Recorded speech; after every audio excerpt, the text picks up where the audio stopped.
Hello, നമുക്കിന്നൊരു കൈപ്പങ്ങ തോരൻ ഉണ്ടാക്കിയാലോ? നമ്മളിന്ന് തേങ്ങ വെച്ചിട്ടുള്ള ഒരു കൈപ്പങ്ങ തോരനാണ് ഉണ്ടാക്കുന്നത്. കൈപ്പങ്ങയിലേക്ക് പൊതുവെ തേങ്ങ ഇടുമ്പോൾ അതിൻ്റെ കയ്പ്പ് കുറയാൻ സഹായിക്കും. ഈ വീഡിയോ ഫുള്ളായിട്ട് കണ്ട് ഇതേ സ്റ്റെപ്പായി നിങ്ങൾ ചെയ്യാൻ ശ്രമിക്കണം. ഇതൊരു സിമ്പിൾ തോരനാണ്. അപ്പോൾ ഇതെല്ലാവരും ട്രൈ ചെയ്തതിൻ്റെ അഭിപ്രായം കമൻറ്റിൽ അറിയിക്കണേ.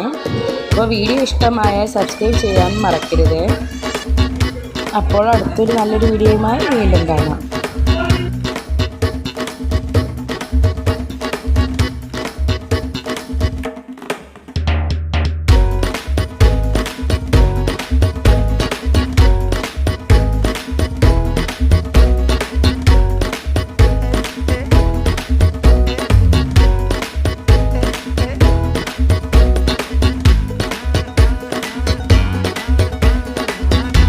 വീഡിയോ ഇഷ്ടമായാൽ സബ്സ്ക്രൈബ് ചെയ്യണേ.